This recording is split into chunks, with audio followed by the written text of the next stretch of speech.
everyone. Good morning from frigid, well, maybe not frigid, but certainly cold Salt Lake City.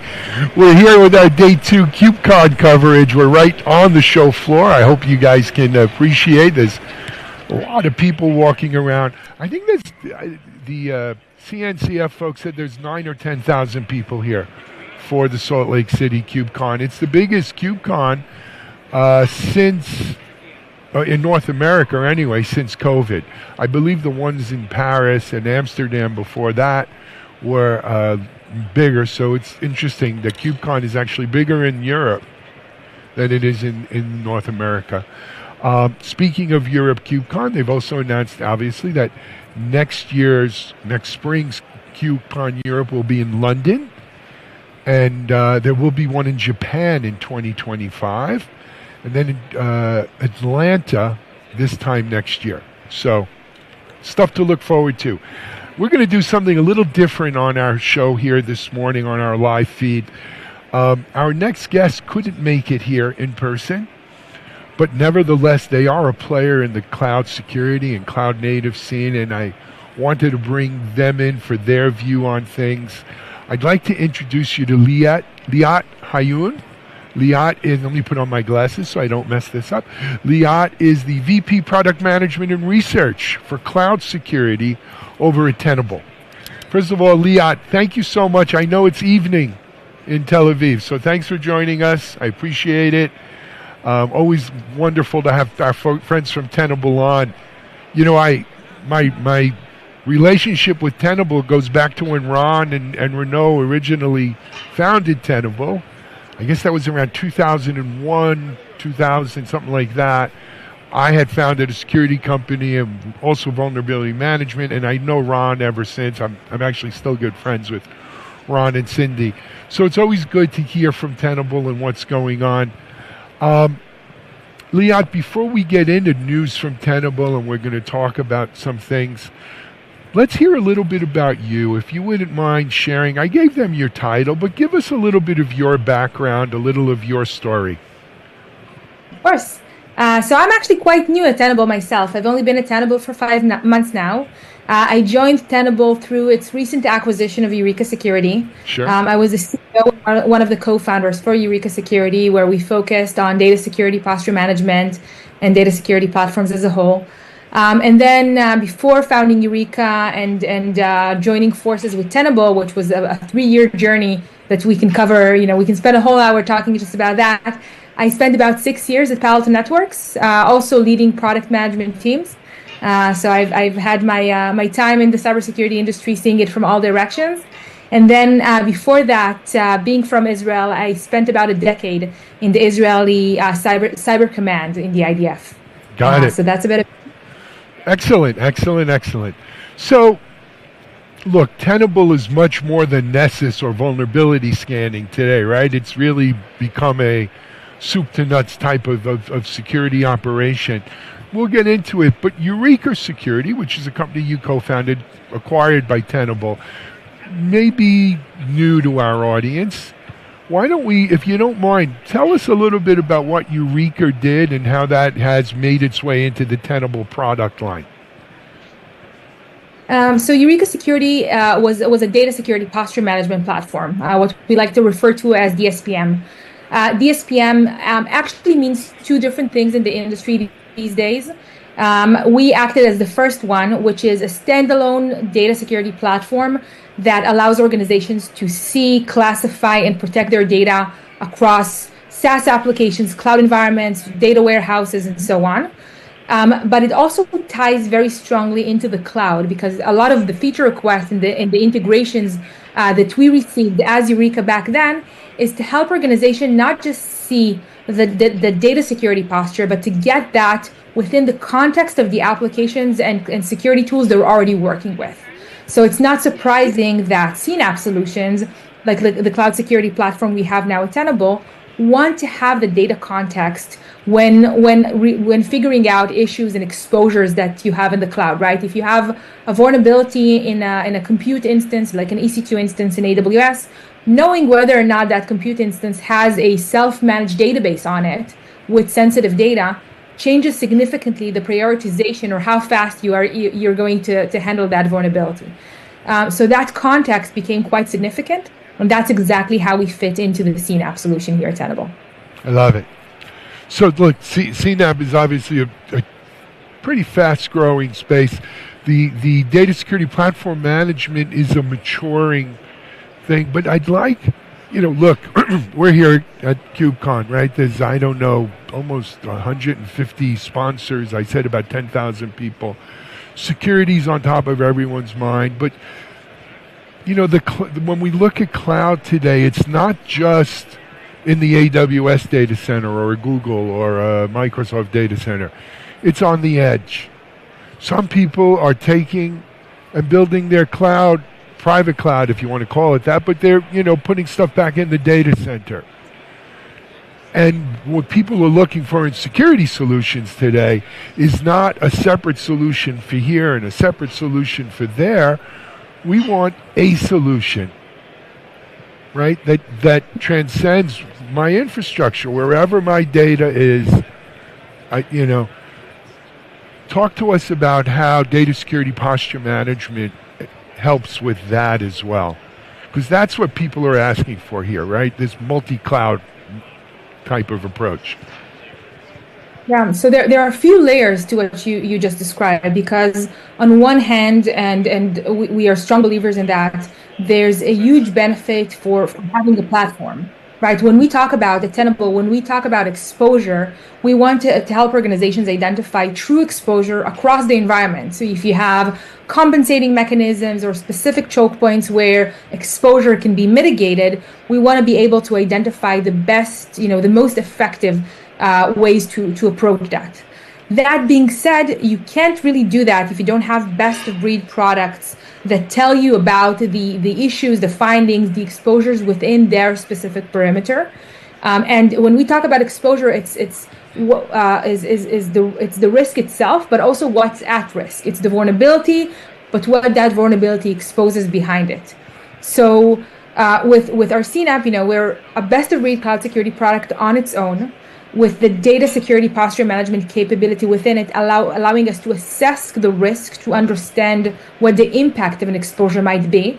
And that fits as a piece of the puzzle within our Tenable One platform that allows us to provide organizations with the ability to see overall risk, prioritize that risk given everything that I just talked about, and be able to act upon remediating or addressing that risk. Love it. So Liat, it's the end of the year almost here, right? We're coming into November, December. Where do you see, as we look ahead to 2025, where do you see the risk in cloud security? Where do you see the new battlefront in cloud security, if you will? So let maybe start by providing some of my perspective on cybersecurity in general. Sure. Cybersecurity is an extension of IT, right? We do not protect things just because we love it, even though we do love it. We protect the things that our customers, that our organizations actually need, whether if it's new applications that are using, new mechanisms, new use cases that they have. So even the evolution into cloud has been an extension of organizations moving to cloud and the need to protect that. The need for providing data context has followed up cloud because we now have stronger motivations for organizations to store more data in higher volumes, higher levels of sensitivity within cloud infrastructure. So that's an extension of that. So the easiest way to answer your question directly is to ask ourselves, what are organizations going to do in 2025 that we need to be able to help protect against, right? That we need to help them do, but do securely. And I think, the answer that probably is on everyone's minds as I'm talking is AI, right? We are really now at the phase where AI is almost every organization we talk to. When we ask them what do they do with AI today, their answer is we're testing it out, right? We're now trying to see what it will give us. 2024 was the year of experimentation around AI. 2025 is going to be the year where I believe most organizations are going to seriously adopt AI mechanisms to create AI pipelines within their cloud infrastructure to generate AI and Gen AI applications. So this is the next forefront, right? This is where we want to help organizations make that transition and make it securely, and that's what we're focusing on to help them do that. Got it. Got it. Um, you mentioned AI. You can't do an interview without mentioning AI, right? Yeah, that's what's in And everyone's mind. there's two sides, right? There's an AI is like a Gemini, right? There's always two sides to AI. There's the good and the bad, but that's how life is, right? Uh, I always like to say God never gives everything to everyone. There's always something. There's a price, but certainly the promise of how it could help us here is huge, right? Do you think, in your perspective of security and for 2025, do you think you've given enough weight to what impact AI is going to have here? Or go ahead. Most certainly we did not, right? I think the impact is going to have is somewhat unexpected. So I Right. think there's no real way of saying yes, we assessed it correctly. We are seeing AI impacting our organizations and our customers' lives in three ways, right? So the first one is how can they best leverage AI, or how can the tools they're using, like us, best leverage AI to help them, right?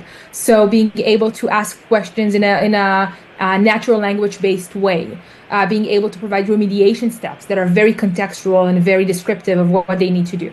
So that's the first thing. The second thing is they are now starting to generate. Oh, AI has become. It's almost like talking, almost like just saying we do code, right? Everyone will be doing AI soon. So how can we make sure they do it securely? And then the third aspect, and this is what we know today, right? There probably are more. Is we know hackers and attackers also leverage AI. So how can we make our protections better to make sure that the techniques they're using, the speed of delivery of how fast they weaponize some of the exploits and mechanisms they find using AI, how can we make sure that we protect against that? And that's only things we've seen in the last year or so, right? It's still pretty new. I'm sure if we have this conversation again in a year, there'll be number 4, number 5, and maybe even number 6 to that list. Excellent. Let's talk a little. You said what is about 5 months you're with Tenable now? I'm going to ask you to look into your crystal ball again, and you know the whole CNAP kind of offering. Uh, the platform security platform manager, digital security platform manager, DSPM. How do you see? How do you see that integrating into the greater Tenable One? I think is the name of the platform, right? Do you think that that's where it's at now is adequate, or what leverage and improvements do you think we can expect to see there? Yeah, so I definitely don't think we're at the end of the journey. We're at the end of Right. the road. Tenable's investment in cloud is only begun and is increasing with time. We very much believe this is a strategic area. So that's why you've seen only two acquisitions already in the last year or so, and a lot of investments also internally and organically. And then in parallel, we're seeing the same level of strategic focus and investments on the platform side, on Tenable One side. And the reason you're seeing both of these advance at the same time is because we believe the power, and each of them is a great product on its own, but the power really relies in the combination of these two components, along with the foundational core product that Tenable already has today. So in today's world, for organizations to really be able to understand their exposure, having a strong basis, a strong foundation of understanding their vulnerabilities across their environment, and building the cloud context on top of that is what we believe provides them the best understanding of exposure and risk across the environment. Good, excellent. One last area I want to cover, if it's okay. So we are here at KubeCon, cloud native, Kubernetes, and all the things that go with that. What's specific to the cloud native stack, Kubernetes, microservices, containers, does DSPM specifically help or interact with? Yeah. So maybe I'll start by saying that Kubernetes Security Posture Management, KSPM, I know we love acronyms here, is a foundational part of any great CNAPP solution, ours included. So being able to protect Kubernetes-based deployments, by the way, both in the cloud and on-prem, because we do believe that that is an extension of the cloud environment for many customers, is a foundational aspect in our CNAPP solution. The way to think about DSPM, the way that I like to think about the integration, how Eureka plus Tenable is a better together story, is that data exists everywhere, and having data context across the environment benefits any aspect of the cloud security solution. So if you're looking at KSPM, or if you're looking at runtime protection, or if you're looking at configuration management and CSPM type of capabilities, each and every one of these capabilities gets better if you know what data it has or what data it can access. That is also an important. So if you have a container that has access to an S3 bucket that has sensitive data in it, that is something you might want to manage differently. So it's really about the combination of those things together and the ability to identify what we call the toxic combinations around those things. And again, Kubernetes and KSPM is a foundational part of that. So it's really all about combining those things together. Liat, I don't know if you could hear, they were making announcements. It's a little loud here. But listen, I want to thank you for joining us, taking time out of your evening to join us here live in Salt Lake City. Next time we'll do it in person, maybe RSA or something will be there, or reInvent. But thank you so much. And congratulations, by the way, on the acquisition of Eureka by Tenable. Keep up the great work, and we'll talk to you soon. So much. Have a great conference. All righty. Liat Hayun, VP Product Management and Research, Cloud Security at Tenable. We're live. We're at KubeCon. We'll be right back.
Hey everyone, we're back here live at KubeCon, Salt Lake City, where it's cold.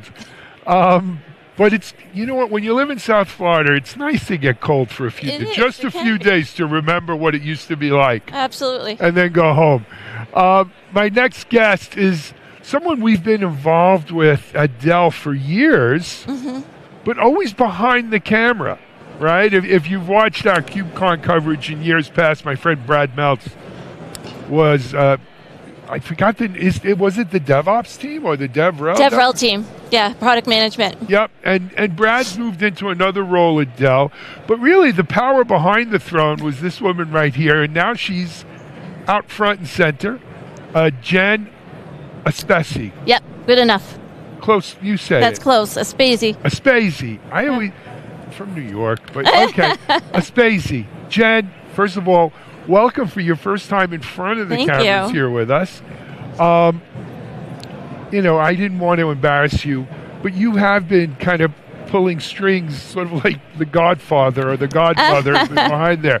But tell people a little about your role at Dell.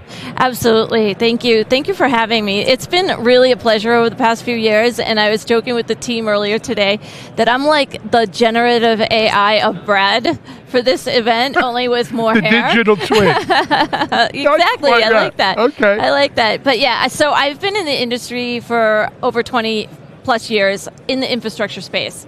So my background really was storage, with EMC Corporation. Sure. And I was head of technical marketing engineering for virtualization for a spell.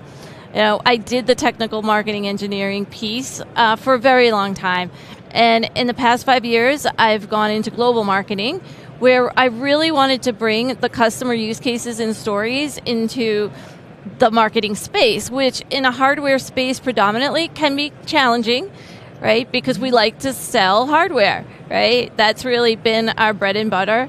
But then this shift between traditional IT to modern data and applications in IT, I really had to dig in and focus on DevOps and automation. So that's what I've been working on to build in our organization for the past 5 years. Excellent. You know, I just want to talk about your organization. We mentioned Brad moved on. It's not really called DevRel anymore. Correct. It's kind of DevTech. Correct, right. So Give us a little. Yeah, so what we did, what was really amazing having a DevRel team was they really provided us with the education resources that we've needed for our pre-sales teams. And we've always had a cloud team, or what you would say a cloud native type of specialized group of pre-sales engineers, but we really needed to strengthen that. So between educating them through DevRel, we've expanded that organization to 600 plus. So we do the usual brown bags, and we do all of the things that we need to meet with customers all around the globe now to really have the conversations with our customers that, they're still, remember, our customers, they're IT admins, predominantly.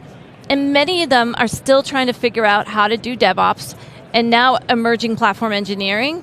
That's a whole other space that we need to evolve to. So that's what we're doing. We're expanding globally to have those conversations. Excellent. Jen, I wanted to discuss 3 topics with you today, if we can. The first one is, look, VMware obviously got purchased by Broadcom. Yep. That whole hypervisor way of doing cloud, I mean, it's not obsolete. It's still predominant probably, but it's long in the tooth. Today the new stack, right? The new compute stack is Kubernetes and microservices and these things. Some people say, oh, that's very different than virtualization. But the fact of the matter is, a lot of these new compute stacks are actually built on a hypervisor. Well, it could be bare metal too, but they're on hypervisor. Let's talk about, the whole virtualization subject at Dell and how you guys approach this. Absolutely. So, I mean, let's be real, right? We had VMware as part of the company for so long. Yes, right? you did. A ton of our customers, and when we say ton, probably more all than of once, them. But go ahead. Yeah, they all have virtualization in some area of their space. And when Broadcom bought VMware and the things that have transpired, it to be blunt, it's pretty obvious that customers are struggling with what to do with their VMs, right? And when containers came about, it really was the story, are containers going to take over VMs? And our position is, it's everything goes, right? We want to make sure that the workloads that our customers already have in VMs, they stay and evolve, right? Right. So we have a few things going on. We have Apex Cloud Platforms for Red Hat OpenShift, as well as Azure, and we support the virtualization piece with the Red Hat OpenShift to be able to move workloads into containers and be able to be managed through Kubernetes, right? That's the first piece. Mm-hmm. And then also recently, our container storage modules for our storage arrays across all of the power arrays, we'll call them. You can do KubeVirt now, which is supported, which I love KubeVirt because it allows us to really present virtualization to containers in a way that anyone can use. And so we've supporting that as of last week with CSM 1.12. Okay. Yeah. But also I want to talk a little bit more about another well-known partner, which is SUSE. Right, SUSE, we did a demo yesterday here on the floor of Harvester with KubeVirt and our storage as well. So, we're really broadening these niche open source, opportunities with things like KubeVirt to be able to enable the ease of migration for customers in this space. So there's a lot going on. Yeah, absolutely. I mean, it would be a shame to have, us drop the ball on virtualization. No, well, it's not going anywhere. Yeah. I think, what they say, old technologies never die like old generals, right? They just kind of fade away. But the whole virtualization is going strong. And the other thing, like you look at SUSE and you look at a lot of the this whole community here is built on open source. Yeah. But you look at this open source, and what starts out as a niche today becomes tomorrow's mainstream. Exactly. And when you're Dell, look, I've worked with Dell for 28 years, 30 years. My first time working with Dell. Dell never likes to go in and be the first person in a market. They like to see it in a market that emerges and has a sizable market. Yeah. And then they go in and try to get a sizable percentage of that market. Yeah. Right? So the fact that you're here seeing these niche markets right now means that Dell feels that these are going to be sizable markets. Yeah. And you're going to stake your claim, your share of those. Speaking of sizable markets,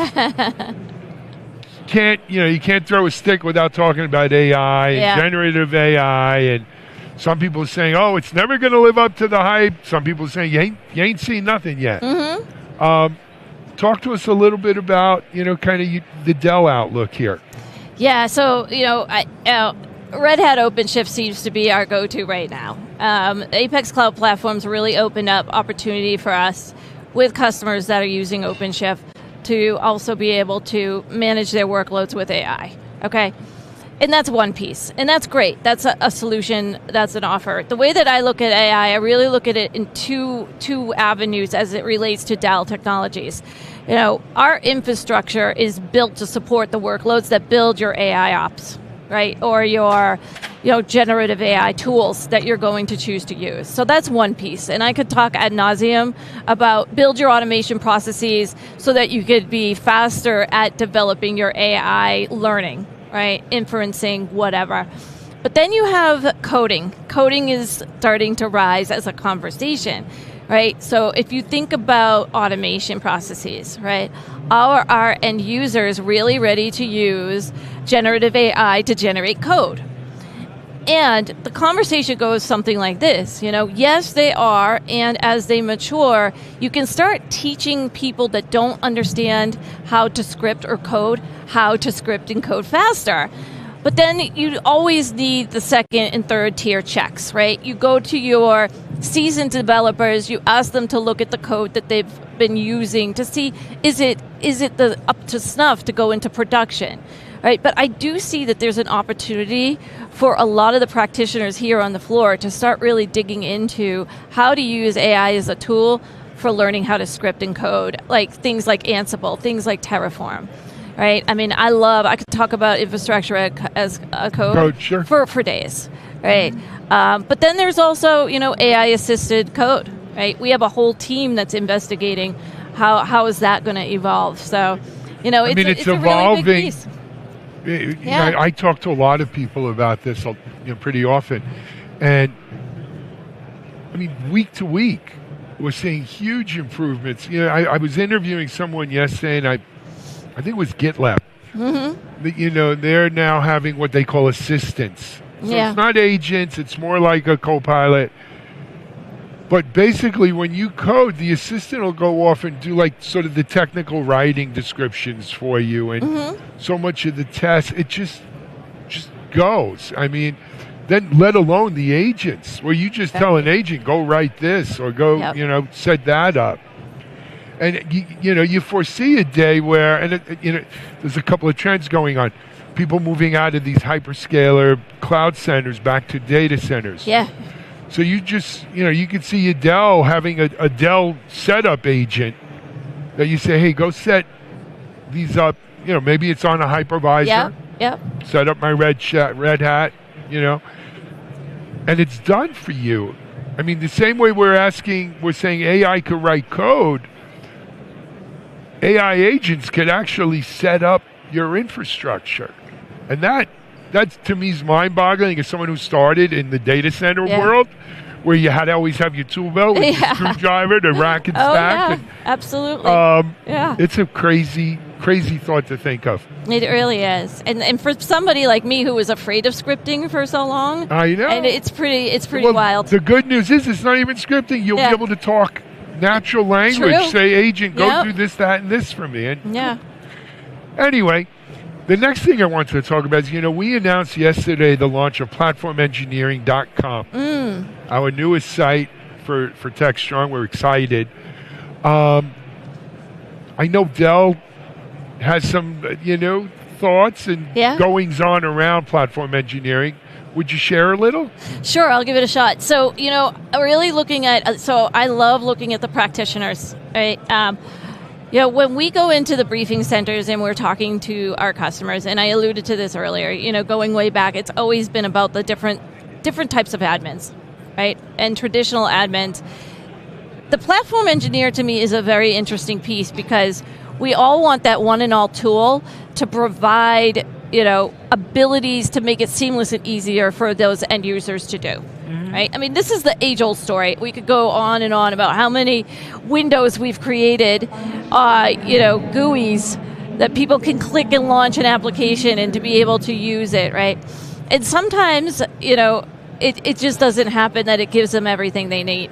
And I'm really feeling like we are on the edge of something, no pun intended, that we will be able to have a platform for infrastructure that these types of engineers that really want to be able to give a catalog to their application developers to be able to go launch whatever they need. They need more storage. They need a server upgrade. Anything that they need without creating the silos that we've been complaining about for the past 5 years. Sure. Right, and those engineers, and it's going to be interesting to see, I do believe platform engineering is going to stick. I've already mentioned Apex Cloud Platforms as an example, but we also have in our booth this year, we have AI Ops for the first time. So looking at incidents, right, being able to provide that window to observability in addition to native edge and other solutions. So what we really see is this culmination of what Dell is creating. It may be multiple different solutions, but they're all looking more and more like a platform, like a catalog, right? We don't have anything to hand over that's a one and all, but we can definitely have conversations with our services teams and things of that nature. So unlike Dell, I always like to jump in a little early. Yeah. and I did it with DevOps. We did it with Cloud Native when it was contained. Yeah. was Container Journal, which was the name before Cloud Native now, was really going to have the word Docker in it. I'm glad I didn't go that way, but I couldn't. Docker owned Docker. Yeah. I'll never forget, I was down in Austin, and I came back, and I said, well, we shouldn't really use the word Docker, but containers. But I told him, I said, there was this other thing that they were talking about called Kubernetes, but it seems so hard. I don't see how anyone would ever use it. Yeah. You know, another right decision by me. Anyway, but we do think platform engineering has its future in front of it, right? And these things right now are kind of very point solution-y, if you will.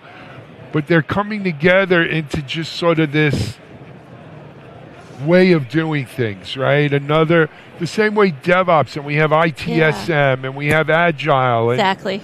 You know, all of these kind of SRE. This is yet another discipline here that I think it's part of the factory, right? Yeah. The way we run IT today, it's like a factory. So very excited with that. Anything else with Dell you want to tell us? No, I think, the best way that people can find us is through developer.dell.com still. And, I'm excited about 2025. Absolutely. So am I. Thanks. We're live. We're at KubeCon. You just heard from Dell here. We have a lot more folks coming up today. Stay tuned. This is Alan Schimmel. We're out.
Hey everybody, welcome back to KubeCon plus Cloud Native Con in Salt Lake City.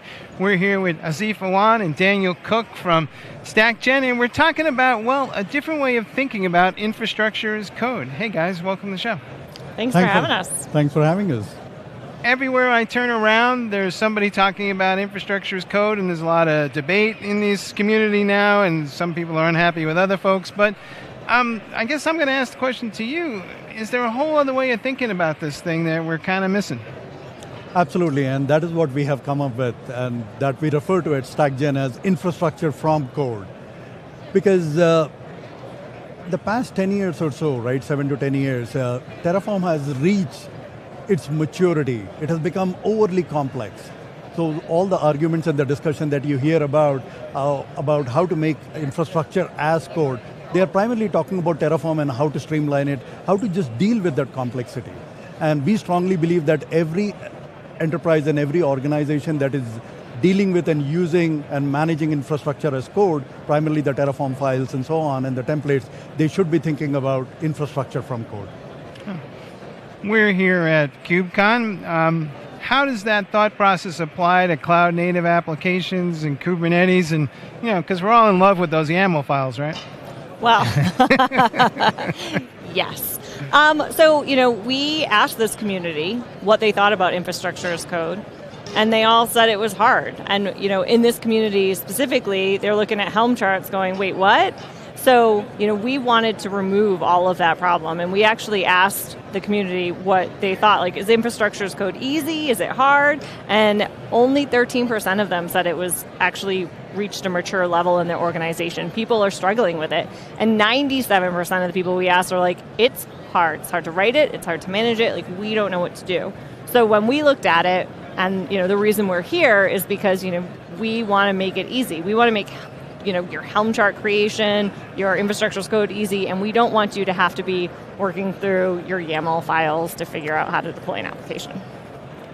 One of the dirty little secrets of IT is that a lot of the security issues we deal with are directly related to misconfigurations that resulted from somebody who didn't really know how to use the tool in the first place.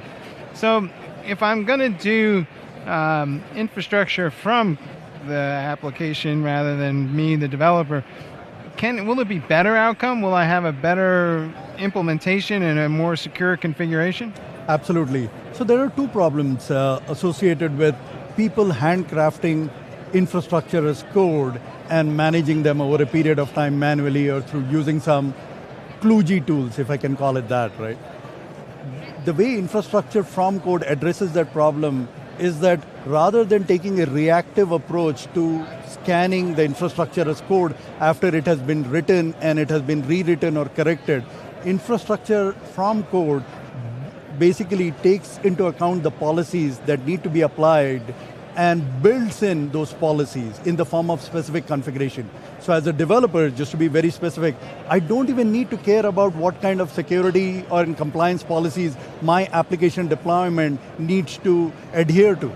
And in first place, as a developer, most developers do not just care about it, they do not also know about them. So that is how infrastructure from code solves the problem, making it built in rather than be reactive and do this post-scanning and then remediating and fixing all of those issues. All right. I think we skipped one step here. How exactly does the thing work? Because a lot of people are going to be like, well, that sounds great, but is that magic or what? There is a bit of magic and there is a bit of a lot of hard work, as you can imagine. So when we talk about infrastructure from code, let me start by defining it, right? So code is, when we say from code, code is not just the application code. Code could be, from our perspective, there are 4 different things that we support as infrastructure from code. One is the application code itself, doing the static code analysis, which is what StackGen platform does, infers the infrastructure-related dependencies that an application has, generates the topology, presents it to the user, and then once the user has confirmed that the deployment topology looks right, StackGen goes ahead and auto-generates the deployment files or the IAC files with built-in policies like I just mentioned. The second flow is that the user could be a DevOps engineer, may just say that, hey, I do not have access to the application code because I am not an application developer, but I would still like to create the infrastructure. those DevOps engineers or such DevOps engineers or users could actually go and use our canvas, which we call as the visual builder, and drag and drop all the resources that they need with all the IAMs and the roles and the policies built in and generate the corresponding infrastructure as code for them. The third approach that we support is you could already have applications that are deployed and resources provisioned in the cloud, and those resources could be provisioned from the cloud console, like AWS Cloud Console and so on. We can reverse engineer, or the StackGen platform can reverse engineer those deployed resources and configured resources and generate the infrastructure as code for you. The fourth flow that we support, sorry, please bear with me as I lay out all the details. The fourth flow that we support is you may have used Terraform for provisioning the resources in the cloud, but those Terraform templates on your files would have gone out of date, right? I mean, they are outdated because they were created and never managed, and the users were going directly to the cloud and making the changes and so on. So if you give us the state file, right, we can reverse engineer your Terraform state file, getting into specific details here, and also generate the latest and greatest compliant security and governance policy compliant Terraform code or IAC code for you. I'm curious, based on what he just said, there's a lot of people talking about platform engineering here at this conference.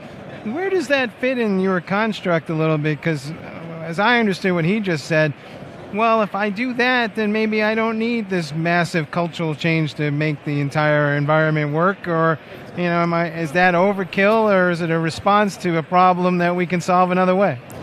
You still need your platform teams, right? The platform teams are creating that paved road, you know, they're helping developers with their experience, their velocity and whatnot. But this is one slice of that puzzle, right? Developers are slowed down because they're having to write their infrastructure as code. And the platform teams or the DevOps teams, they're having to audit those things and support their developers when they're going, I can't get this out and I'm delayed and the business wants me to be deploying this new feature, this new application, but I can't do it. It's taking away from the platform teams, actually making the platform better. So we're just eliminating that burden to all of the teams by going, hey, we got you. We're going to make you more secure, we're going to standardize this, and you're not going to have to serve as this help desk for the devs, and they're going to be happier. Yeah. The other thing everybody's talking about is, you know, AI. So where does AI fit in your mindset in terms of this construct? Does it have a role? Am I going to use agents at some point, or? Absolutely. It does have the short answer to your question is that it does have a role. We are already using Gen AI capabilities for some features within our platform. What I just talked about, the canvas to code feature, the users can just use our Gen AI prompt and basically just describe in natural language. Currently, only English is what is supported for prompts. They can describe their entire topology in natural language and get that entire topology diagram be presented to them on Canvas and auto-generate or get the IAC files that are auto-generated. In terms of using Gen AI-based agents for analyzing the source code, we constantly experiment with various different LLM models that are out there, and both open source, Olama, and the closed source ones, right, like the ones from OpenAI and such. What we have realized is that they hallucinate big time, you know.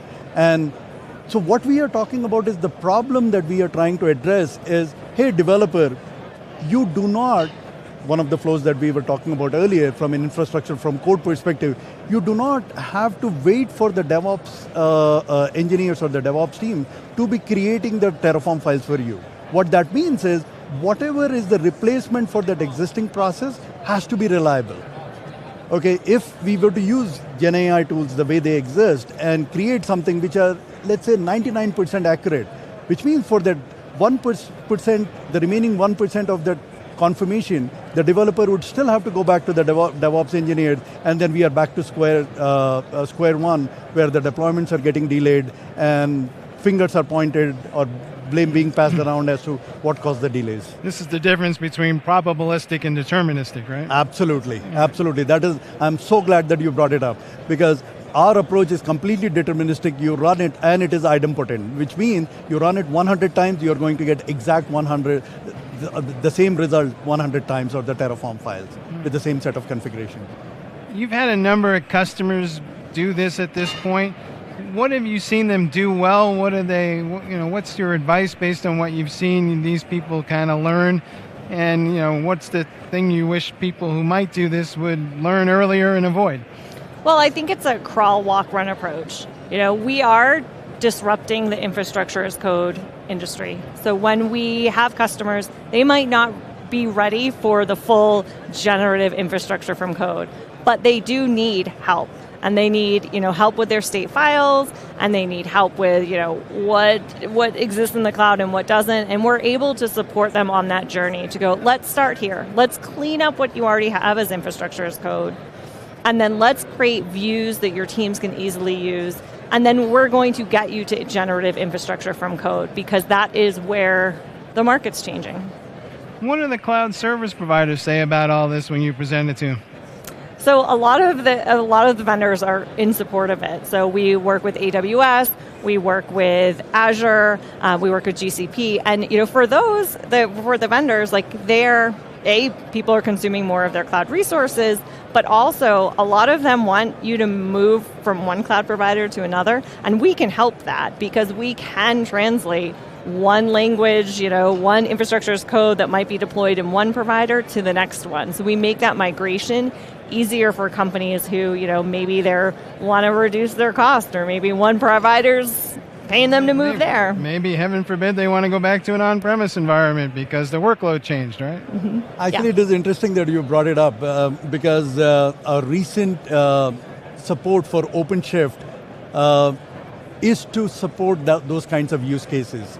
That there could be workloads, application workloads running without taking the name of any specific public cloud service provided in a managed Kubernetes service. And if certain customers or enterprises, they want to bring those workloads, application workloads onto Kubernetes clusters, especially managed by OpenShift that they're running on-prem, that's the use case that we currently added the support for. And to your point, despite everything being open source, those configurations are not very portable unless I have some tool that runs back off the software rather than the developer. Right. I mean, loads of people talk about, multi-cloud, and we want to move from this cloud to this cloud, but the reality is it's hard. And so, unless there's a compelling business reason, which we know, the cloud providers all want that money, so they might entice the company to move. Well, then at that point, people don't do migrations from cloud to cloud every day, but we just translate, from one provider to another, and it's almost like a translation layer. All right. We are coming up on 2025. What's next for you guys? We just keep building and keep selling.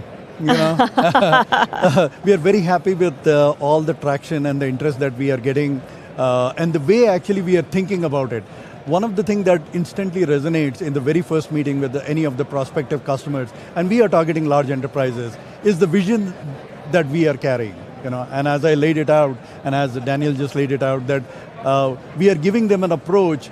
There are two distinct things. One is they can adopt StackGen in a crawl, walk, run kind of approach, and we have built a platform that meets them where they actually are today, which means we have the support for custom resources. Bring your own Terraform modules, bring your own Helm charts, right? Bring your own policies. So we are literally taking the platform to where they are, and then slowly, metaphorically speaking, we are hand-holding them and taking them to the promised land, right, which is infrastructure from code, so that they don't ever have to worry about the Terraform files and Helm charts going forward. All right, cool. Hey guys, thanks for stopping by. Thanks for having us. Thank you so much. As they say, if you can see a process, it's probably broken. Infrastructure's code is probably broken. We'll be back in a minute, guys, and stay tuned for the next episode.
Hey guys, welcome back to Salt Lake City. We're at KubeCon and we're here with BMK from Section 6, who's also a CNCF ambassador, and we're talking about, well, platform engineering. Welcome to the show, my friend. Thank you very much, and very excited to be here, and it's all buzzing with cloud native and open source. Excited to be here. You recently gave a presentation on platform engineering and adoption, and I've been walking around the show floor, and it seems everybody kind of likes the concept, but nobody agrees exactly what it is. Yeah, I think we are always trying to find the better way of doing certain things, like what we did with DevOps, what we are doing with cloud native, what we are doing with platform engineering. I think the important aspect of platform engineering for me is actually how do you help your developers to be more productive, and with the help of an internal developer platform, internal developer portal, and giving a great experience for your developers. By the way, your developers can help you accelerate business delivery for your customers. I think that's the primary focus for this, yeah. How do we get the developers to buy into that? And I'm asking this question because I would argue DevOps exists because we wanted to get away from centralized IT, and platform engineering feels like centralized IT to a lot of people. So how do we kind of get everybody to link arms on this one? That's right. That's an interesting question. If you remember, organizations, they always handshake using tickets. And I coined a term called TBD. It's called ticket-based development. In the sense, if you want anybody to do anything for you, you raise a ticket with someone, so they do the job. But what platform engineering primary focus is actually enable the developers to self-service what they want, actually. So the focus is not tickets anymore. It's more on enabling them to giving a standardized way of doing certain things in your organization, and also helping you with self-service capabilities. By the way, you are not waiting for someone to action your ticket. Rather, you have things readily available. You can provision, you can consume, and you can carry on what you want to do. Right. So even if I do decide as a developer that I could go do this and I want to do it that way, it will take me 5 times longer to do it myself, so I might as well go with the path of least resistance, which is this kind of thing that's already been set up for me that maybe is customizable enough for me to kind of play with? Of course, yes.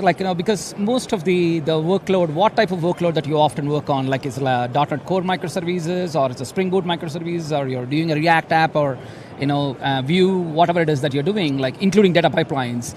So when you provide actually the commonly used components in a more reusable way, and it helps organization with standardization, helps you with managing the governance around the type of the workloads that you want to run, and also help you to standardize on the tools and platforms that you want to consume in your organization. If you remember, the back in the day that when I was still code, but when we were doing there's no consistency between the developers. We use different libraries, we use different frameworks, we have different programming languages, even versions like that. But now, whereas platform engineering helps you in bringing that consolidation and then provide the guardrail for you to do it. So it provides you the golden path. At the same time, the boilerplate is ready to go on. You can still customize, you can still work on that, but you're limited with what you actually provided as an organization for you. What is your sense of, is it a technical challenge, or was it going to be more of a cultural challenge to get these things adopted? I think all the big changes that we have seen in the last 2 decades, including Agile and DevOps and Lean and Value Stream, and I think always the challenges with the culture and how the organization, they go about it when they roll out this kind of an initiative, right? And sometimes you also feel like a peer pressure, understanding that, okay, somebody else is doing Agile, I need to do an Agile, somebody's doing DevOps, I need to do DevOps, now somebody's doing platform engineering, then I need to do platform engineering. But the case is that you start where it makes sense for you, and you don't need to boil the ocean, and you don't need to wait for the stars to align. So, for example, if the most common problem, what is the most common problem for your developers? What you want to solve within your organization? Primarily focus on that. And that's the way, how do you take off, this kind of a journey. So cultural is what we see as a common thing. And sometimes the organization, when you have enterprise cloud platforms, these people, they go back, they live in their own cocoon, they think that this is what the developers they want, they come back after 6 months saying that this is, hey guys, come and we build it, come and use it. Generally those kind of things doesn't work. You need to be catering and helping for developers for their specific needs. And maybe let them be part of the process for building the platforms. Well, exactly. Right. As you kind of think all this through for a minute,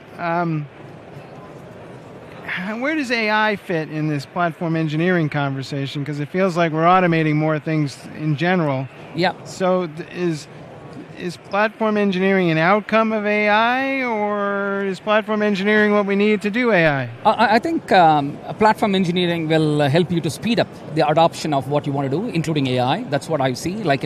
So platform engineering is definitely not an outcome of an AI, whereas actually platform engineering will become actually the fundamental, the building block for you, for organization to build different types of workloads, including mobile apps, front-end apps, or retail, or including AI workloads and data pipelines. So definitely AI is there, and where we see a trend at the moment is actually developers leveraging these kind of AI tools to speed up what they can do. And they can do. It's not replacing them, it's more actually helping them to be more productive in the space, including GitHub Copilot you talk about, including some of the AI co-editors that you talk about. And I saw yesterday one of the demo from one of the exhibitors yesterday, how they can do a root cause analysis for an incident. So click of a button, the AI is doing all the hard job and provides you with the bullet points that you need to action on. So what have you seen among organizations that are doing this well? What made them different? How did they get there faster? I see certain patterns between these organizations. I come from not from a tech industry. I come from a banking background. I spent half of my career in the banking and financial industry, which is also highly regulated. A few common things that I see between adoption is that these organizations are really, thinking ahead, actually, how they want to do within this, whether it comes to DevOps or platform engineering or AI, and they are thinking about, a year or two ahead, actually, how do they bring this in? That is number one, that's helping them. And this is done with the help of the people who are like a change agents within the organization, that they are the champions who are helping. But at the same time, they also have the buy-in from the leadership teams and the support from the CXOs, like a CIOs or CDOs that you have. So that is one thing that we come and see where things are really successful. That is number one. Number two, these organizations are really high-performing organizations. And because they are highly focused, they have laser focus on, they want to deliver the better results for their customer. And that is the primary focus. So you be in the best in the game in delivering the best result for your customer and also for your shareholders and also for your company. I think when you have this laser focus, I think you cut all the craps inside your organization, the bureaucracy, the red tape process, whatever it is. You always find the better way of doing it and innovate faster, accelerate your application delivery. I was talking to some folks about this, and when I was explaining it to them, they kind of nodded their head and said, yeah, we've been doing that, and we've been standardizing, we've been doing stuff. We just didn't call it platform engineering, but they were doing it out of their own self-preservation because supporting 18 CI/CDs was unsustainable. Oh yeah, I definitely agree with that. I think the people who say that they do, I think they need to also assess themselves actually where they are. Assessment in terms of actually, okay, where is my maturity in terms of adoption? Because we know that CI and CD tools is not new anymore, it's 20 years we are doing in the space. Continuous delivery is 11, 12 years we've been in the space. Kubernetes 10 years in the space. So we all are doing. Now you ask the question, okay, the one of the things that I always ask when somebody says that we are doing better, okay, what does your MTTR looks like as of today? When there is an outage, how quickly you can restore your services, what is the path that you do? Do you need to open a tech bridge where you get all 20 folks in your call and then talk about what is going wrong? Or do you have a self-service dashboard with metrics and giving you exactly where the problem is? Do you have a self-healing capability in the organization where you can quickly heal and provide service? I think these are all the different signals that you see in the organization. If somebody is doing really well, and I think there is a continuous improvement mindset, right? You keep improving what you're doing. It's not set in stone, and then you can't live it, for a while saying everything will be all right. I think the common thing that we see is actually the high-performing organizations, especially, they always strive for doing better. Continuously, they're improving the processes, the practices, the engineering capability within the organization, including what's happening with the AI adoption. So if I basically become complacent, I'm probably starting to fall behind, right? Yeah. There you go. Hey, thanks for sharing the insights and the knowledge. Highly appreciate it. Thanks very much for the opportunity. Thank you guys for watching this latest instance of our show at the KubeCon live event here in Salt Lake City. We'll be back with more in a minute.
Welcome back to Techstrong Unplugged. My name is Cassandra Chin, and today we're here with Ricardo Aravina. And we're at KubeCon North America at Salt Lake City. So can you do a short introduction of yourself? Yeah, I'm Ricardo Aravina. I currently lead the Tag Runtime group in the CNCF, and I also lead the Cloud Native AI Working Group that falls within the Tag Runtime, also in the CNCF. I've also worked in many different companies in the industry, in tech primarily, for over 20 years. Small companies, large companies like Cisco, VMware, and small startups like recently one called Truera, where we had a machine learning monitoring and observability solution. Can you tell me a little bit about how you got into technology? Like, what really inspired you? I got into technology very early in life. I can't remember how old I was, but must have been around maybe 9 or 10 years old when I started going to some bookstores that had computer magazines. So they talked about these old computers like the 8-bit Commodore 64 and Atari 8-bit computers. And for some reason I got excited about them. It also tied in with like gaming. So I got interested in gaming initially. I don't do a lot of gaming now, but I got super interested in gaming, and together with computers, then that led to me being super interested in technology, right, and computers. So that led me to have a college degree in computer engineering, right? So I think the part about gaming is still true today. Like how I got into technology is I used to run a Minecraft server, and like whenever it would break down, I would have to fix it. Yeah, I think when you get started, it's something that grabs your attention, and then you just want to keep on learning and getting, trying to understand how things work underneath too, right? Like how do they build these games or something, right? And then you start going through a different path. So what kind of games was it for you which really inspired you? I mean, you talk about early games such as like Space Invaders, right? Like the little ones where you had like a tower at the bottom, and there were these invaders coming at the top of the screen, and you were shooting them and trying not to actually invade you, right? So really basic games, right?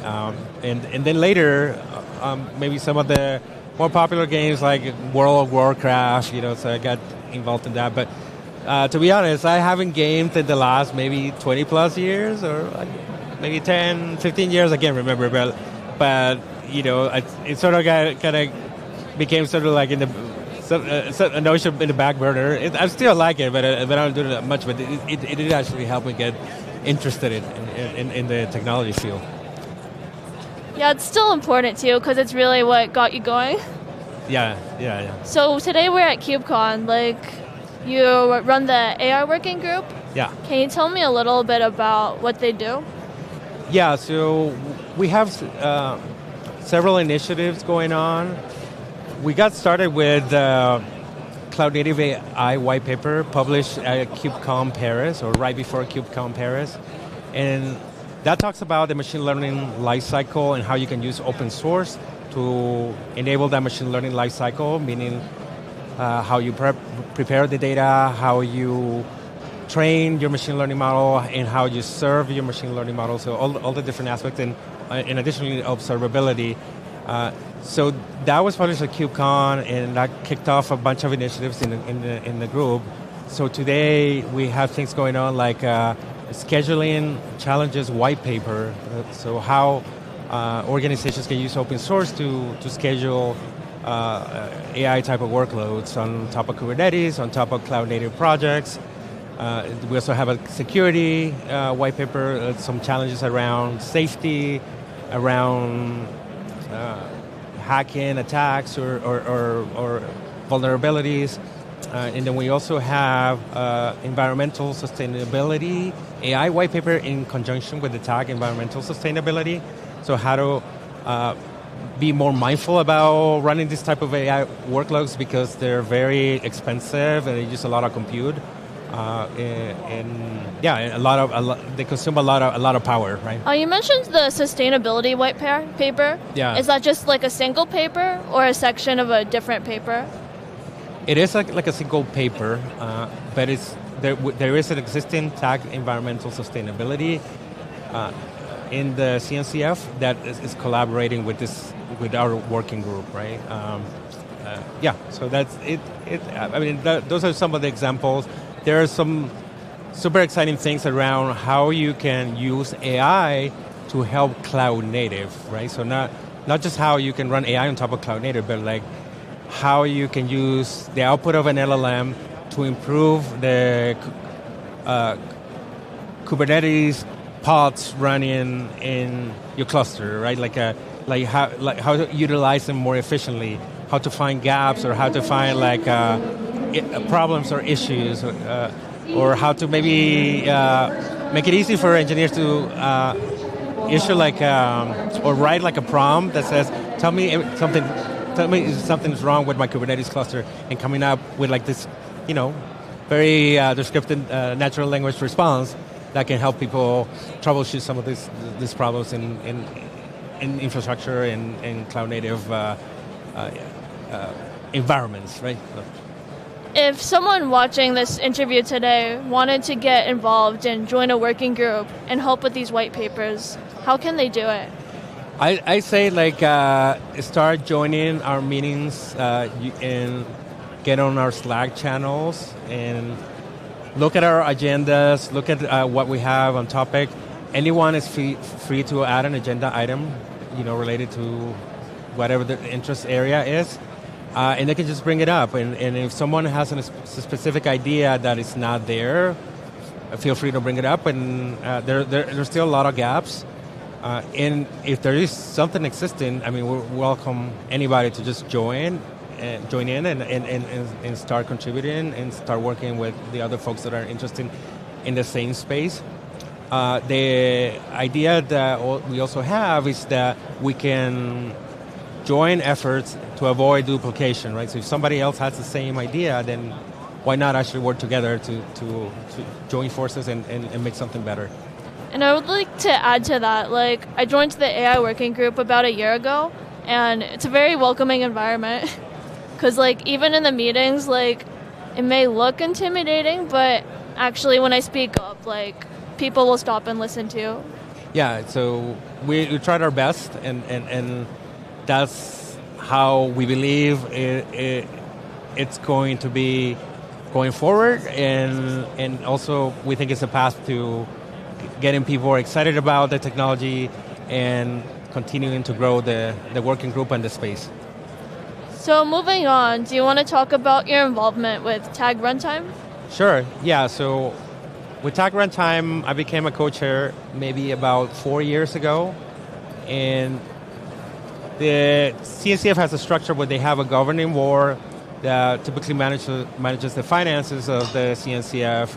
And then under the governing board, there's this entity called the TOC.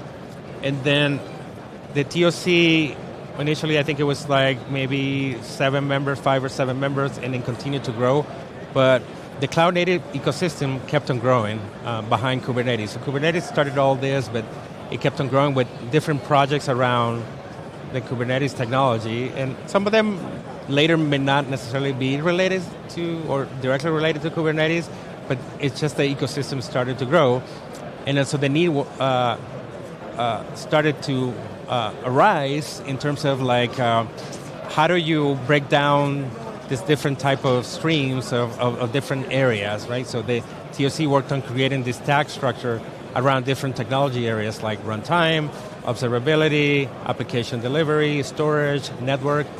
And those were the 5 initial tags, but they actually created some more afterwards.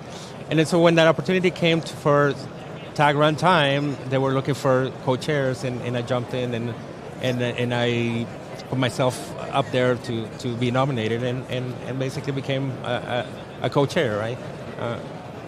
Similarly, there were other folks in the other tags that got involved in as co-chairs for the other different tags. What does the runtime part of it do specifically?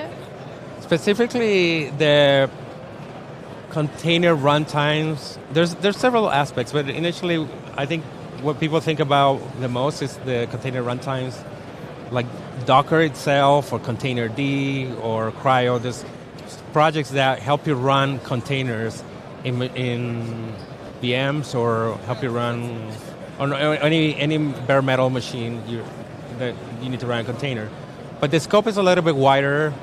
And the CCF is actually doing some restructure around the tags, and maybe there will be something happening in the next few months because there's a lot within tag runtime right now. So you have, talking about the basic container runtimes, but there's also like the storage of these containers, like the image registries. There's also the AI type of workloads, like MLOps type of things. Also the GPU capacity management, or the orchestration of batch jobs, which are very related to AI and processing large amounts of data. So so the scope is pretty wide, and there's many different things, but then what you think about initially is just like basic runtimes, but there's a lot more than that. That's pretty in-depth. How are you enjoying KubeCon today? It's great. I actually flew in last night because I've been so busy with work that I haven't been able to attend the full conference, but it was fun. I had the chance to attend the keynotes this morning. There are a lot of conversations around AI, and I think that'll continue to happen maybe in the next few years, right? And it's exciting. There are a lot of challenges. I mean, I think Nikita Raghunath, mentioned in the keynote this morning that, you can think about challenges at least in the next 10 years, and I don't think it's ever going to change, but there's always going to be stuff and exciting things to work on and new things in the space. And with all the AI hype, this is the place to be. Yeah, exactly. Yeah. So thank you for talking to me today, Ricardo. Thank you. I'm glad to be here. Thank you for the opportunity. And stay tuned. We'll have an interview after this with Melissa McKay.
Welcome back to Techstrong Unplugged. My name is Cassandra Chin, and today we're here with Melissa McKay, and we're at the KubeCon North America event at Salt Lake City.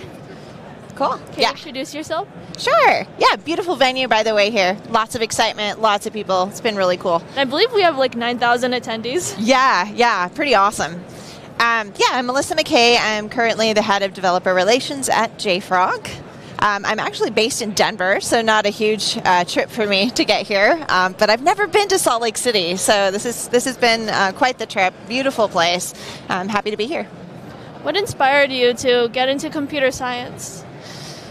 Well, actually, it was kind of by accident. I didn't grow up I didn't have any family that was involved in computer science in any way. I wasn't even familiar with, what people did. And so I knew I was good at math. I really enjoyed that. And I was encouraged to look into some kind of a STEM degree, an engineering degree. And I chose electrical engineering. That's what I actually started to when I went to college. That was my major that I declared was electrical engineering. Well, one of the classes that we had to take for that study was it was like a beginning to programming class, but the very, very first thing they taught us was binary math and hex. And I was just in love. I'm like, wait, what is this? I never knew this existed. And then when I started looking at code and code samples that they were teaching us, I didn't have any idea that people did this for a living, and I immediately changed my degree. So that's how that happened. That feels very coincidental. Yes, it's a very happy much. Accident. Very much, and it was difficult because it's kind of late to start learning computer science. Right now, today, we see like kids are learning programming earlier in school. I think that's really helpful. I did really feel behind, but with my personality, I kind of like the challenge. So I did I worked really hard and caught up with my peers. It was. And when you made the switch to computer science, how did you overcome, being a woman in the field and your peers are, probably guys? Yeah, I didn't struggle a whole lot. I mean, I did notice, especially when I'd walk into a classroom and I'd be maybe one of two women there, and in some cases maybe the only one there. I can see how that would be intimidating for people. I was very quiet, didn't talk a whole lot, but the more I got interested in the subject, the more passionate I was about, talking about it with the people that were around me. So, and I was lucky to be accepted pretty well. So I think even as a younger kid, I had a lot of support. There was, I'll never forget her. I'm going to name her because she affected my life so much. Her name was Mary Bieber. She ran an independent study program at the elementary school I was at. And she noticed that I was good at math. She pushed me hard. She got me into advanced classes. And so that was the first time that I noticed, I was...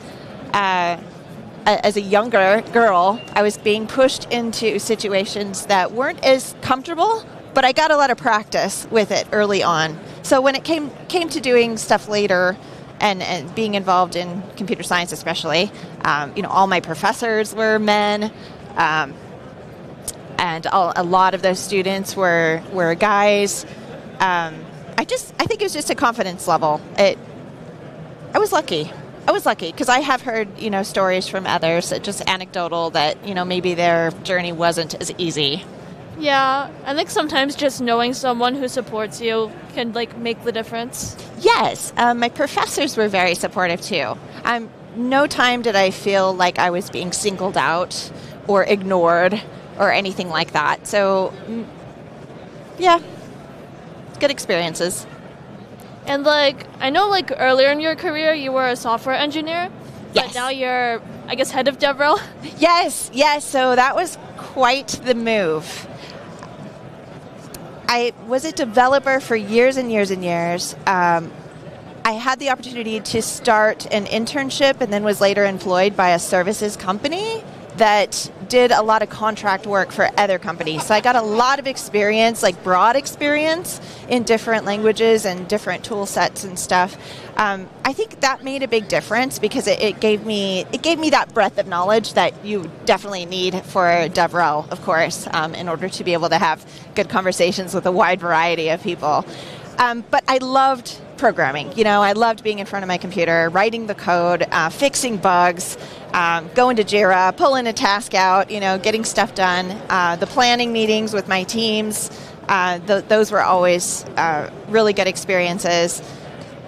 I loved the challenge, but there was a point in time when I started realizing I wanted to do something different. It was time to change in my career, and I was really interested in teaching, education, and that's a big portion of DevRel is education, helping others, helping our customers mainly, that's a big one as well, and I really enjoy that kind of work. I also got an experience where I went to an unconference. And you know what an unconference is, right? Cassandra, I think we met at an unconference. It was called JCrete. And man, it was like 12 years ago or something is the first one that I went to and consistently went every year. I did not go last year. I was really bummed about that. But this summer I'll make an appearance there again. But that experience, I got to meet a lot of other speakers that traveled, went to conferences, were putting together these talks. It was a few years before I decided to take the jump, but I think that was the beginning of my thinking that I was going to be led in a different direction at some point. So it's been almost 5 years now that I've been in DevRel. I am not bored, I can say that. There's always something new to learn, different challenges that, like I said, it's a different animal than the strictly development work or coding. So yeah, that's the long story, how I got here. And before you were DevRel, the DevRel position, you go to conferences, present, and you teach developers? Yes. Well, JFrog is a DevOps platform. We have a DevOps platform, DevSecOps platform. And so I ended up talking to not only just developers, but a lot of operations folks as well. So that was a whole other aspect that was relatively new to me, being able to get in with that crowd and be able to address their concerns. So yes, being able to speak with developers and getting them to be conscious of how they were actually building their software, thinking of things like what dependencies they're pulling in, maybe some security issues that they had never thought about. I really enjoy speaking to younger developers and getting them caught up on the general software processes that they're going to experience early on in their careers. And so yeah. I feel like they don't teach those software processes in school. They don't. I noticed this too, especially when I graduated. I was overwhelmed with all of the new tools that I needed to learn. I wasn't really familiar with build servers. I wasn't familiar with CI/CD. Even source control was challenging for me. That was the first time, when you're in school and a student, maybe you don't always have the experience of working in a team, so you're never presented with the problem of trying to keep code coordinated between several different people. So of course, when I got an internship, and I highly recommend doing this for anyone in a computer science program, get that internship, because that's where you're going to get the real job experience and be able to see what it's really like being a software developer. It is not sitting alone in a corner doing your own thing. That is not how it is. There's a lot of communication that is involved, a lot of understanding requirements and that kind of thing. So yes, in school you learn the basics. You learn code, you learn those details, how to write code, but the rest of it you're going to get on the job. And being a part of DevRel now, do you still face any issues with feeling like you're the only woman? Yes, I still get in situations like that. I think in DevRel I have had a lot more of experience with other women, mainly because part of DevRel is coordinating different teams within the company, making sure those communication lines are open. So I get a lot of access to other areas of the company where there are more women. And I'm not sure why that is, but like, for example, our marketing department, we have a ton of amazing women and men in our marketing department. But I do get, more interaction with women there.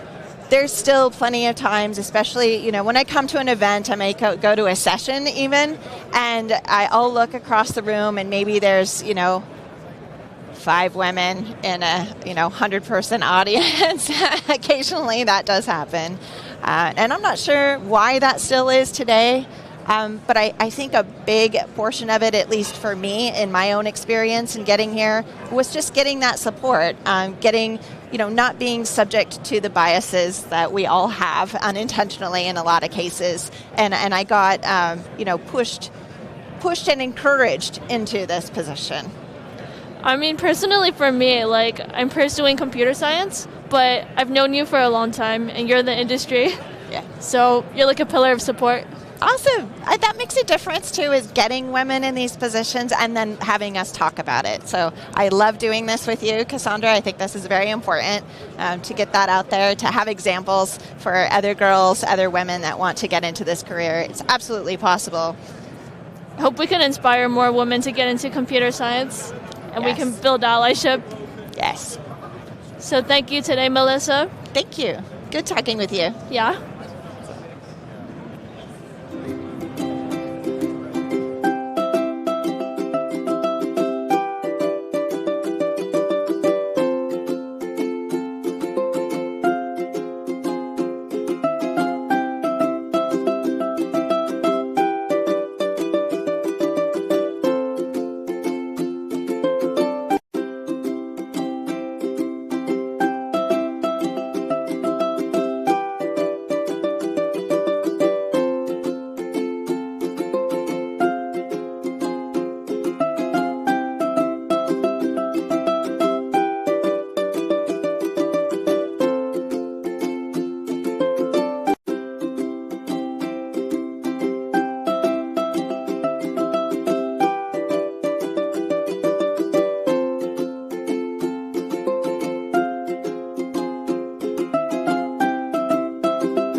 Hey everyone, I'm back. We're back. We're here at KubeCon in Salt Lake City, wrapping up. We're not wrapping up. We still have a few hours left here on day 2.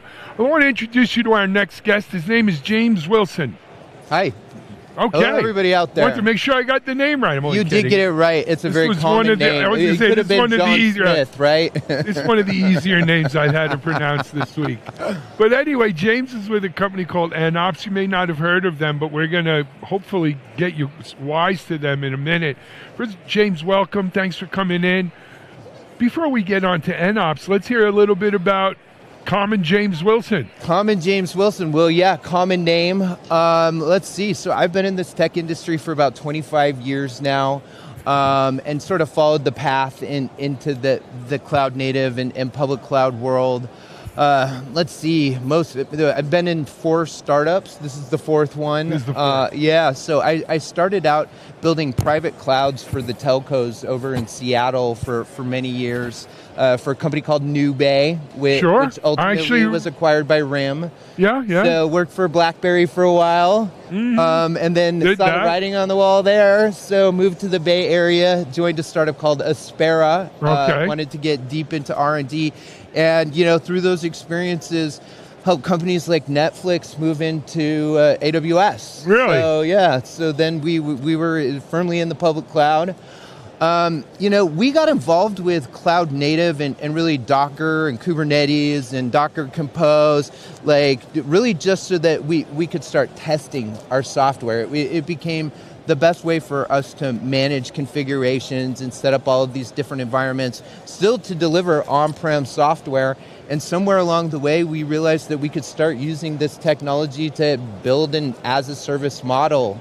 So over there, we built a product called Aspera on Cloud, and then one day woke up and we're working for IBM.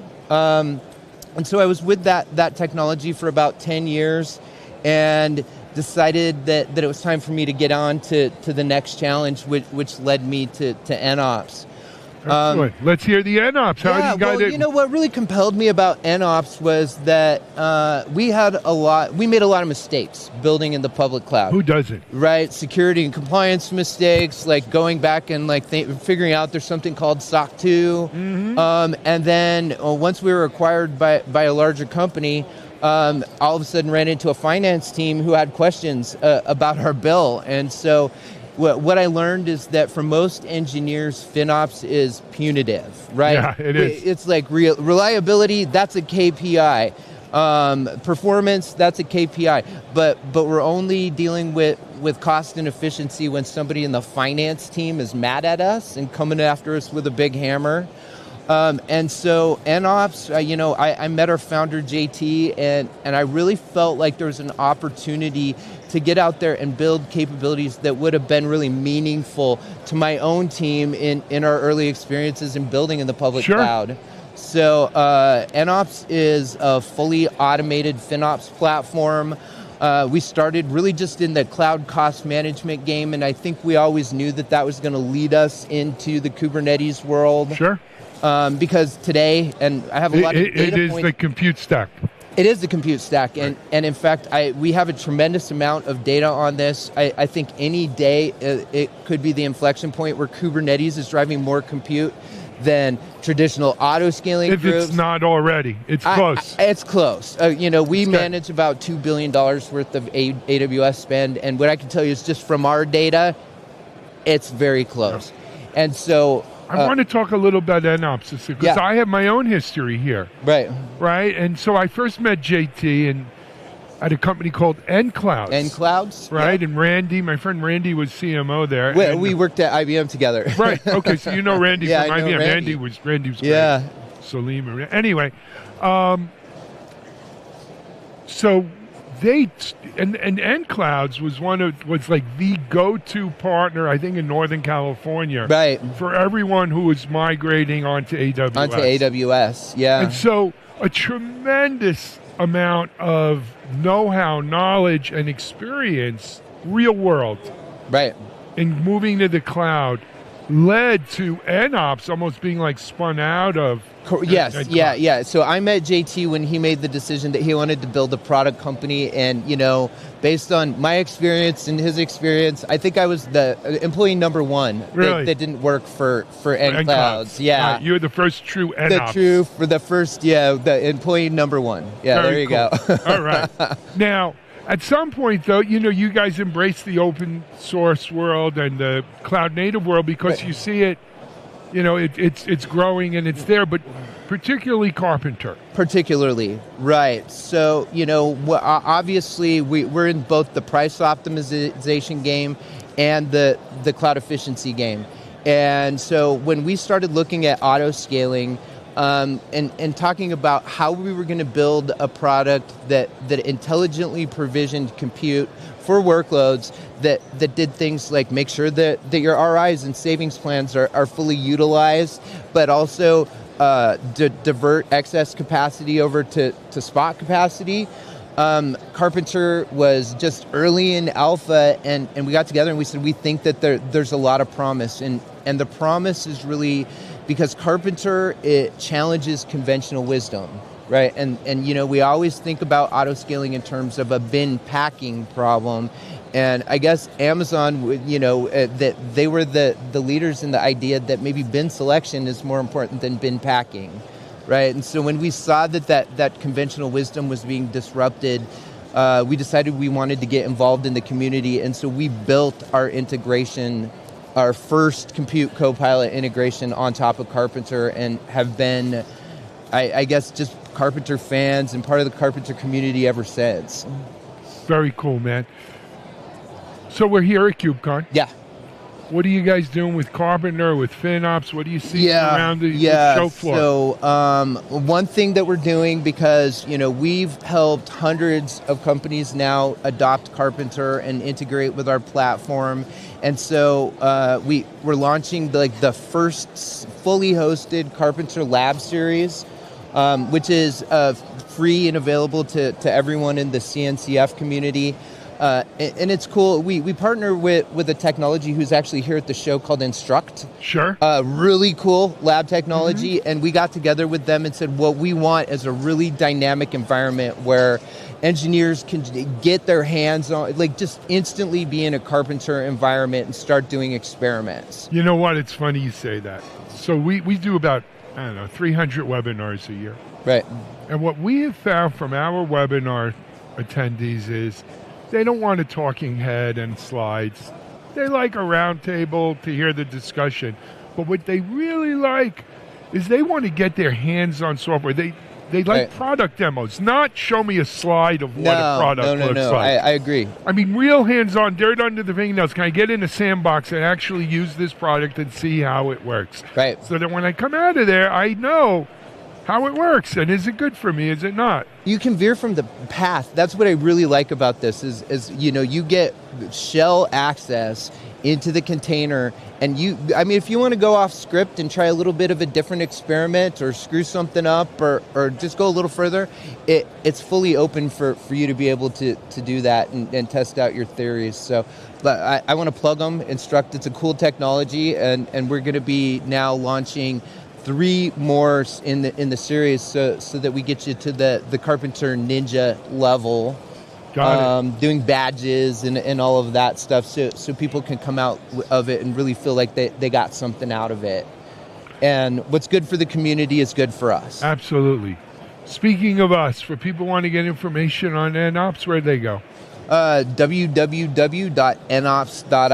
or NOPS. NOPS. Or you can swing by my talk tomorrow. We're doing a panel on the state of Kubernetes optimization and the role of AI. Oh, that's cool. We've got, I think, some of the coolest thought leaders on the panel. We've got Katie Gamanji, we've got Jasmine James. I love Jasmine. Yeah, tell her I said hi. I will. Horan Chu, who's just graduated with his PhD, now working over at Microsoft. And then we've got Josh Seifer, who's a senior engineer over at Sonos. Very cool. We're going to be talking to people who are. Yeah, I know. A lot of Sonos brand. in the house. Yeah, me too. Yeah. And so, we're going to be talking to people who are really out there doing it and talking about the tools that they're using and really kind of talking about some advanced topics, multi-dimensional auto scaling, and at what point do we have an inflection point where AI is taking control and making the decisions about scaling. So swing by at 11 o'clock tomorrow, and we're also just having a great time. Absolutely. James, thanks for coming on, hey, man. Yeah, thanks that was for easy. Me. You were worried. What were you going to talk about? Well, I know. Well, I never am going to laugh for words. Yeah. So. All right. Hey, James Wilson, NOPS. That's NOPS.io. Check it out. We are live here in Salt Lake City. We're going to be back. We've got a lot coming up, so stay tuned. Cool. Thank you.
Hey everyone, we're back here live in Salt Lake City for KubeCon.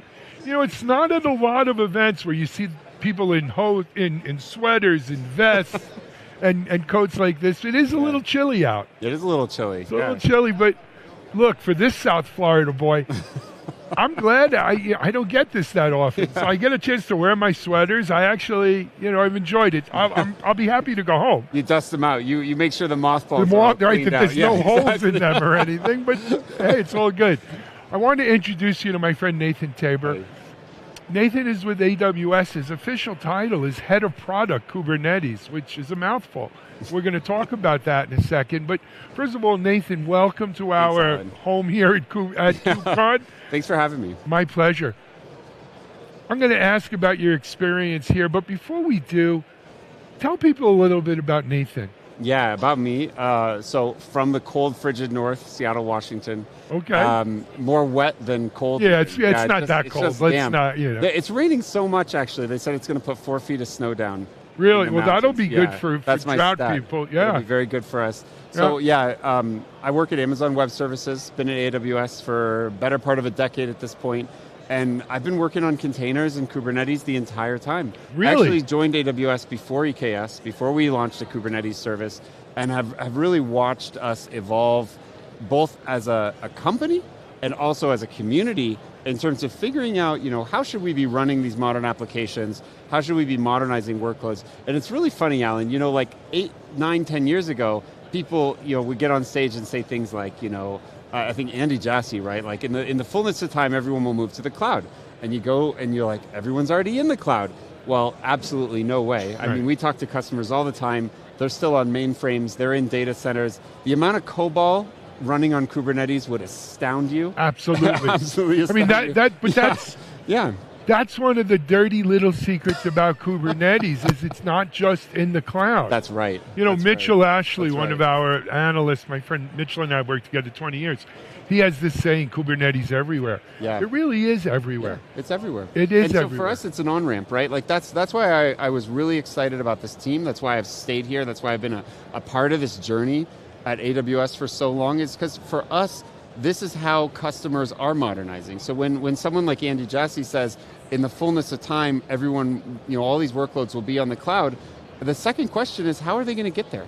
How is that going to happen? And so, to me, Kubernetes is both it's a community where people can innovate freely and rapidly, and it's also an enabler for a whole lot of organizations to actually realize the benefits and the optimization and the opportunities that they have, both with all the new stuff that's being created by the folks that are here at KubeCon, and also from companies like AWS who are inventing the future as far as cloud and cloud-enabled services. Excellent. I love that. Yeah. 10 years is a long time. Yeah, it's a long time, yeah. It goes by like that. I'm here 10 years doing this. You don't have to tell me. But before we jump in, I have a bunch of questions I want to go over, but before we get into that, I wanted to talk about your title. Head of Product. Head of Product, Kubernetes. Yeah. What exactly does that mean? Yeah, so what it means is that I lead a team of product managers, and those product managers help us figure out what to, product manager is a word that's thrown around a lot, and some people manage programs and processes and stuff like that. I like to think of product managers as people that help make hard decisions. So we have a lot of really smart engineers, and if they were just set free to do whatever they want, they'd make some good decisions and some bad decisions. And so then a company sees that and they say, hey, you have a group of people, they're making some good decisions, some bad decisions, some wins, some losses. What if we have some people that help us make really good decisions all the time? And that's pretty much what I do. That's what we do, is we help make better decisions, we help build products. I spend a lot of time with customers. I spend probably 70 to 80% of my time talking to customers, hearing what they're doing, listening to their problems. And I really like the first principles approach, right? You hear someone, they say, I'm having this problem, I want you to solve it this way. And really my job is to ask why. Why is that a problem? Why is that hard? Where are you trying to go? And my team, our entire job is to help AWS, both the business side of AWS, the engineering side of AWS, to help think about how do we make really good decisions? How do we build the right thing for our customers? How do we build things that really delight our customers? How do we build things that help at the same time bring our community of both folks in open source and also all of our partners? How do we bring that forward and help accelerate innovation together for all the folks who are using these technologies? Excellent. So, you said, Andy Jassy said eventually everything kind of will move to the cloud. Yeah. And you look at AWS, Kubernetes is a great example. You guys made a bet on Kubernetes. We did, yeah. It turned out to be a good bet, let's be fair. But you make bets on a lot of open source projects. We do. Let's talk about how do you just, because you look here, people can't tell because they can only see you and I. Yeah. But you look around, there's, as far as the eye can see. Almost 11,000 people is what I heard. Yeah. But how many booths are there? There's 180 projects in CNCF. Yeah, absolutely. How do you pick what bets? What are the smart bets? How do you decide? This is an open source project we're going to invest in, that we're going to bet on. We follow, it's actually a really great question. And I got asked this question earlier this week by someone that said, how did you know to invest in Kubernetes at AWS? There were a number of other competing container orchestration systems. Docker. How did you know? Yeah, Docker, Mesos, all these things. Sure. And I said, you know what? I really don't know. That's a great question. I was involved, but I don't have a great answer. And I should have known the answer because I reached out to the person who did know the answer at AWS. He's a vice president now. He's been here even longer than me. And he said, Nathan, it was really obvious. Customers were telling us we had to do Kubernetes. And I said, that's a really good answer. That's it. And that's the truth, is that when we launched EKS, we had, I remember at reInvent, there was a line around the corner trying to get into the session. And the entire history has been people beating down the door. And it's not because we did anything special. I think we've made a lot of very good decisions. You just read the crowd, you read the room. Yeah, we read the room, and that's really why we spend most of our time talking to customers, is that people told us, we want you to help us with this. We want to use this technology, it's hard to use. And that's really the mission, right? So for us at AWS, we want to use the technology, we see the benefit, but it's hard to get there. And that's really our job. That's my entire team's job, is how do we make it easier for people to get the benefits of Kubernetes, to get the benefits of all the different cloud infrastructure resources. And that's really why Kubernetes came around, right? Because you have EC2 with hundreds of different instance types. You have AWS with all these different knobs and controls, and all of those things exist for a reason. They're very good reasons. No one at AWS does something without a very good reason and usually a 6 to 30-page paper written behind it, even the smallest change. So all these things exist for a reason, but when you put it all together, it can be hard to use. And so systems like Kubernetes help abstract that just a little bit. They let customers access the controls, but also automate around it. And our job is to make that really, really easy. How do you access that automation? How do you go from tool to value quickly? And that's really what we're all about. And open source is particularly good at that. We see so much innovation coming out of open source communities. And so for us, open source is a place where we're going to continue to invest, and we've seen a lot of success helping customers with open source, because we think that there's this flywheel that drives innovation outside of Amazon, inside of Amazon. We have a lot of teams doing so much different work in open source. I tried to memorize all the different places where we invest in open source, and I can give you a few, but I can't remember them all at this point. But yeah, it's been this amazing part of our flywheel that drives customer success and acceleration of the ability for customers to innovate. I'll tell you a funny story. I went to DockerCon in Austin in about 2016, 2015. Yeah, absolutely. We had it launched, which is now cloud native now. It used to be called Container Journal. At the time, I was thinking of naming it Docker something, but Docker, I would have got sued. And I came back from that DockerCon and I told my team, I said, I'm glad we're not going with Docker. I think container's the right way to go. I said, but there was this other thing there, this thing called Kubernetes. Everyone was talking about it. It had all the crowds. It'll never catch on. It's too hard. It's really hard. Yeah. And that's why, that's AWS. Saw the crowd and said, I'll make it easier. Let's make it easy. That's what we do. That's what we do. That is exactly it. Exactly. It's an excellent point. I got some other stuff here, Nathan, I want to hit on. So let's fast forward to today now, right? Yeah. Kubernetes is the engine that pulls this whole train in many ways. Yeah.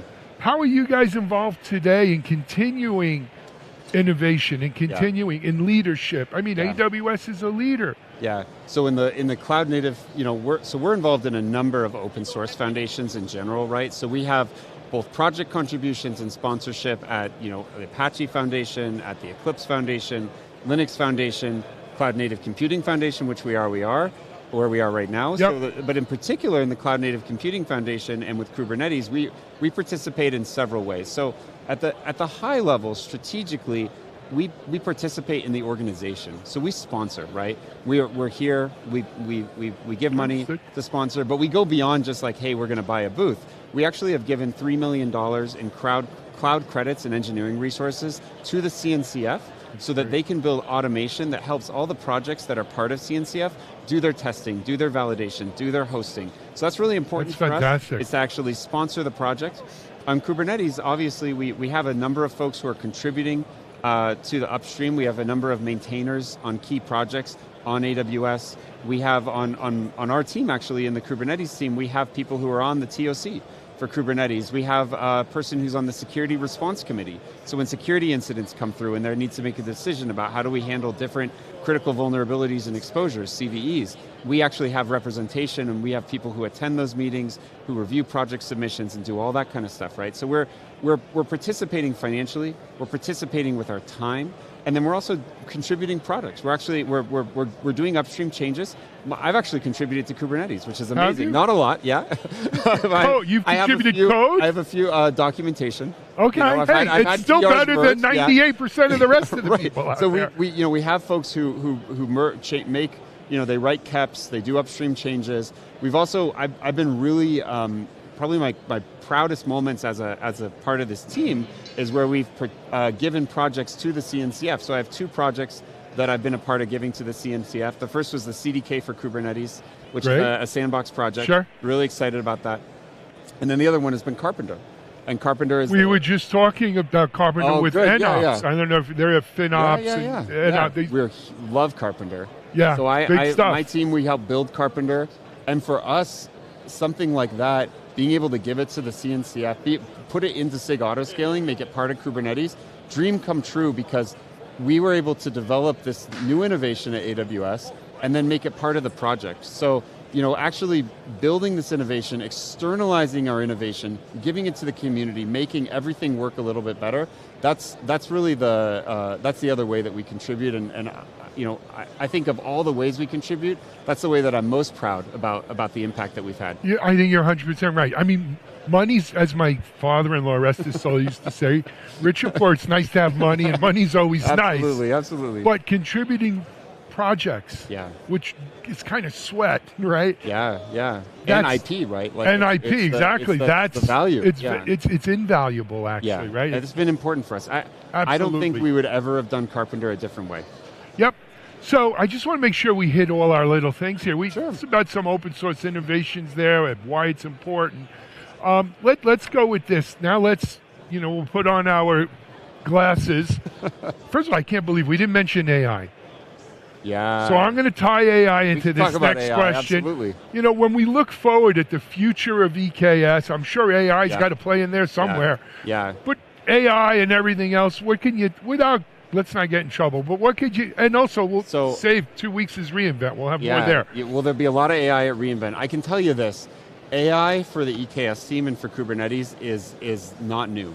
And that's the coolest thing is that for us, I'm looking at my second wave of AI on EKS. So we've been doing AI and deep learning and ML model training on EKS and Kubernetes from the very moment that we launched the service. So our first wave was actually a lot of autonomous vehicle training. Again, I can't name names because I don't want to get in trouble. No, we know where the bodies are buried. Yeah, you can look at a lot of the large autonomous vehicle training efforts that were going on in 2018, 2019, 2020. A fair number of those were actually doing their training on EKS.